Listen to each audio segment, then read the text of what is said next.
Hello again, everyone. Ambassador Terry, a lovely Veterans Nichols. Linda Nichols. Hi, everyone. We have our full team today, and I get to be the host. Oh, I love it.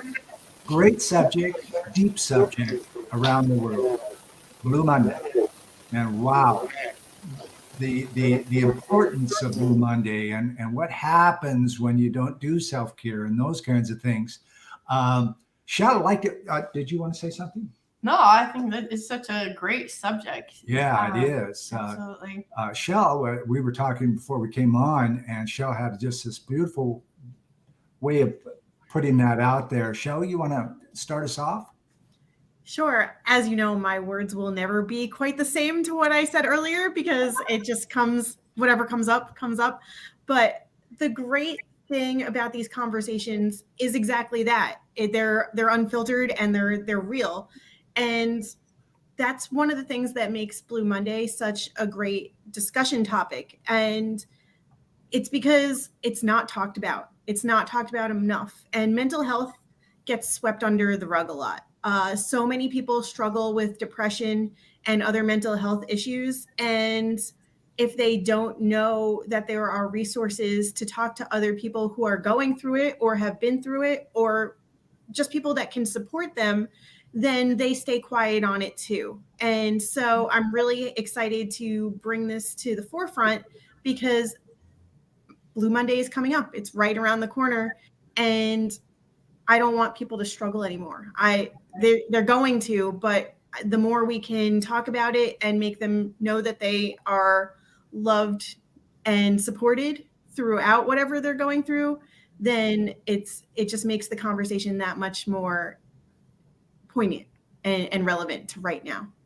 Yeah, absolutely. Well, it is interesting that the third Monday of January tends to be a really depressing time. So I'm just really happy that we were able to get the word out Monday, Tuesday, Wednesday this week, and we didn't even get our post out until today. So, so yeah, and then have this discussion, and it's like depression or sadness or suicide ideation. It hits everyone. It doesn't matter who you are.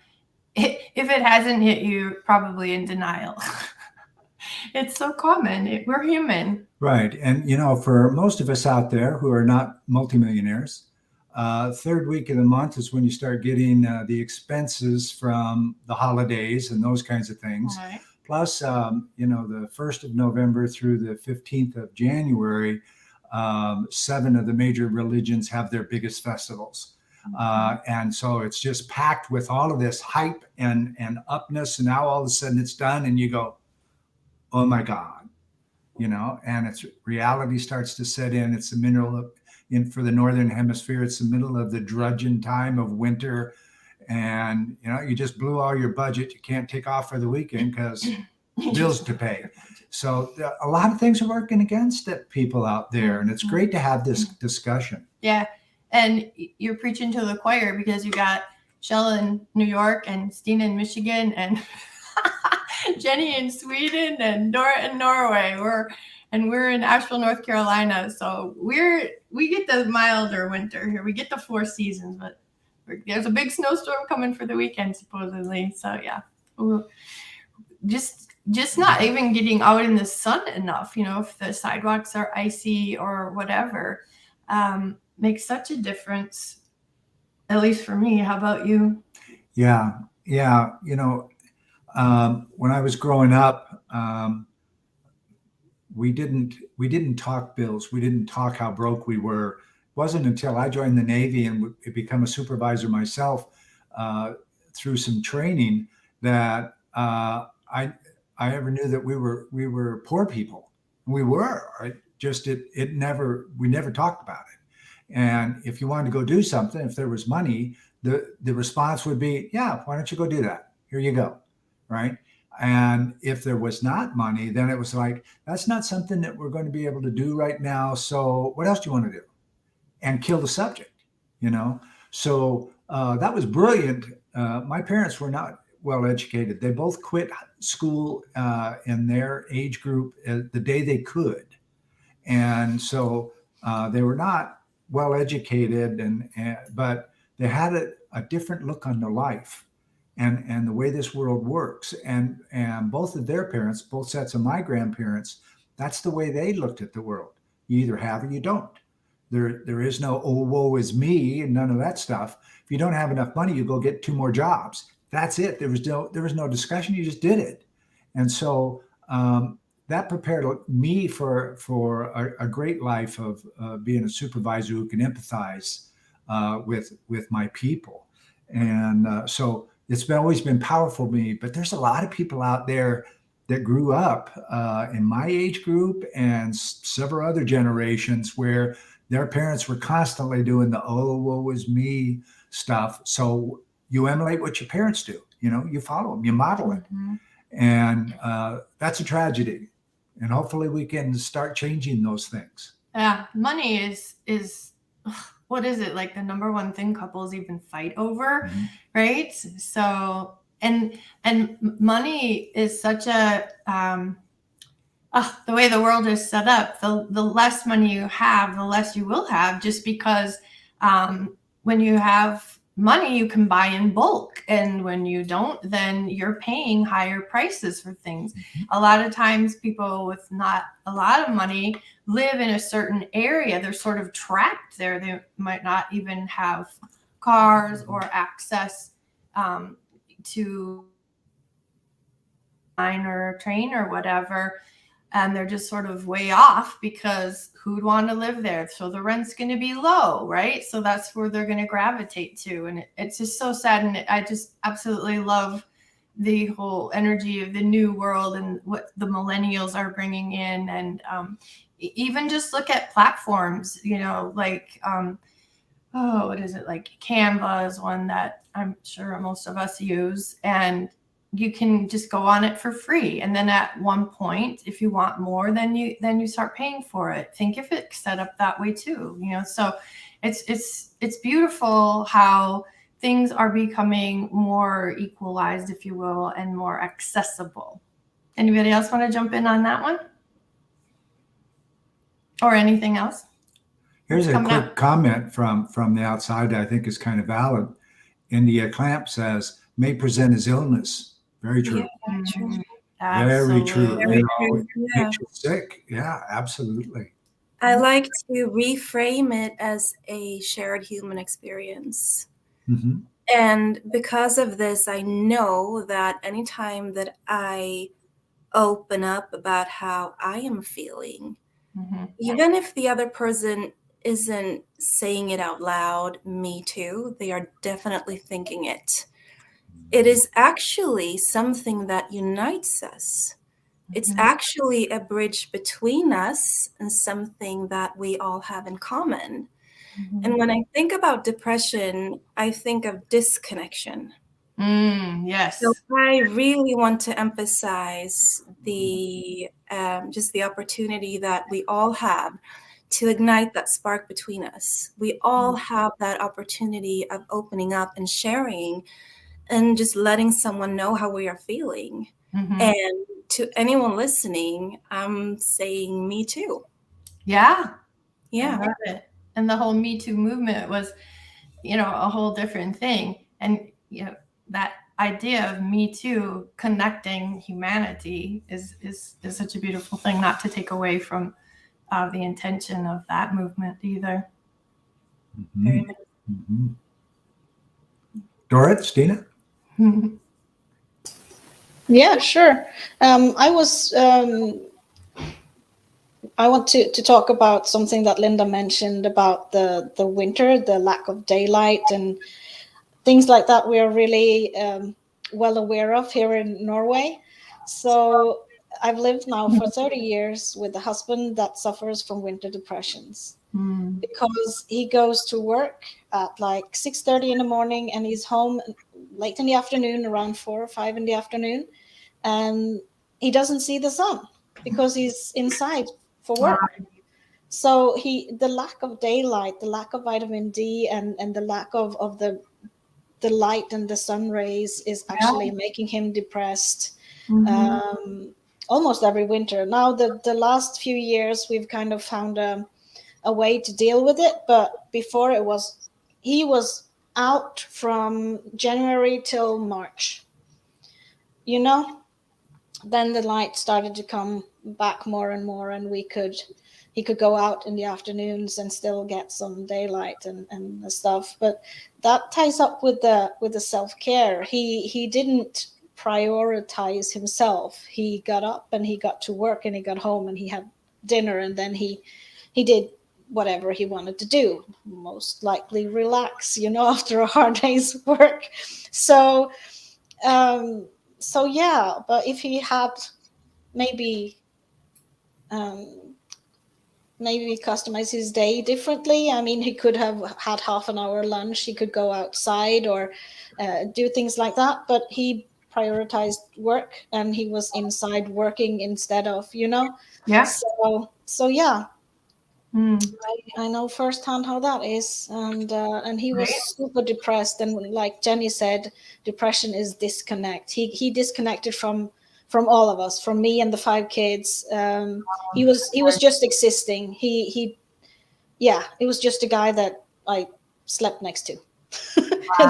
It sounds weird, but he didn't communicate. He didn't answer when I talked to him. It was like that kind of answers, and yeah, so it was really rough for all of us actually to have to kind of try to deal with it, because he didn't want any help.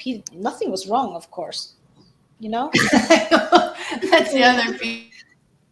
Yeah, when Jen. when you share, Dorit, my mind goes to, is there Can you hear the feedback all of a there's sudden? something in the noise? Yeah, can everybody mute if you're not talking? We can too. Okay, Right. so Dorit, when you share, my heart also goes out to the people who have loved ones who are going through these blues. And what comes to my mind as you're sharing is that we are not responsible for another person's inner work.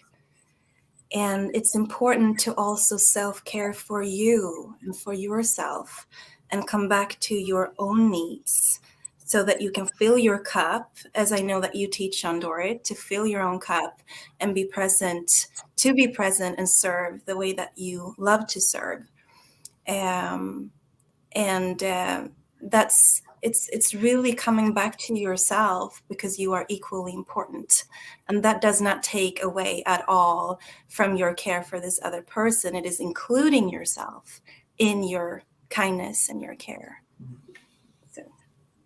Preach it, Jenny. Oh, good one. How about you, Bean? I think that the big part of self-care that is coming up as Jenny's talking about connection and the disconnection is that the only way you can really sustain self-care is with support and with people around you. And Linda and I have had several conversations about sleep training babies, and how there's more and more research coming out that's proving what a lot of moms especially have thought for a long time, that sleep training your baby is not always so healthy. The way that it's promoted to be done is just leave the baby to cry and they'll cry it out. Don't hold the baby too much. Don't rock the baby too much. It's this like fear of coddling the baby, and that's what babies are meant for, is connection, and they're meant to be held and rocked. And we have all of these contraptions we'll put a baby in to rock them or to soothe them or to hold them, but then somehow it becomes wrong when the mom is the one physically doing it. Right. So it's just that disconnection really early. And also some of that comes from like culture around breastfeeding and shame around breastfeeding too, and the intimacy that a mom has with the baby. And you can definitely have that with bottle feeding as well. So whether it's chest feeding or bottle feeding, there's not there's not a right or wrong way, but there's a certain connection and intimacy and nurturing your child. And as we grow, we're meant to have those safe, stable, consistent connections. We're meant to be able to depend on each other. And I think that sometimes we can get into what I've called toxic self-sufficiency, where we think I've got to do it all on my own or else. And that feeling of I've got to do it all on my own is what disconnects us from other people.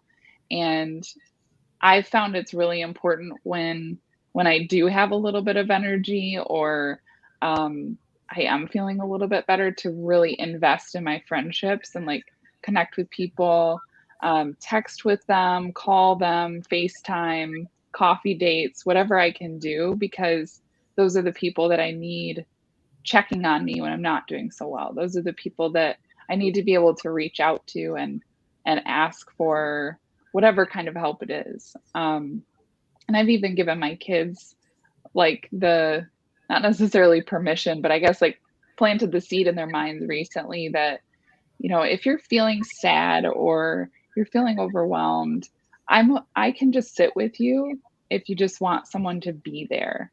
I said, we don't always have to talk about it. If you're just feeling a lot of emotions, if you want someone to rub your shoulders, if you want someone to hold your hand, if you want me to read you a story, like kind of giving them more ideas of like how to connect with people and have company without having to like talk about all of the things. Because sometimes that in itself can be really exhausting. And I know I've had those moments too when I'm in that depressed state where I can't really talk about it.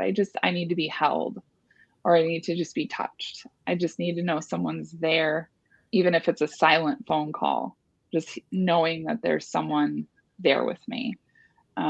So I think whether you're on the receiving end or the giving end, these are just really important things for us to be aware of. Keep telling our friends, like telling and your kids once isn't enough.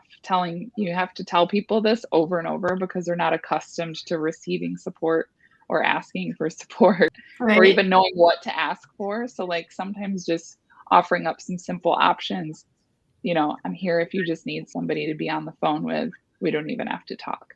It just really feels so good to me when people offer things like that, because I just feel like, wow, this person's really here for me. There's not an expectation. I don't have to perform. I don't have to behave in a certain way to get their support. I get to just be. Nice. Yeah, that's really good. Shell had a great point. I want to just quote it on here so it's on the recording.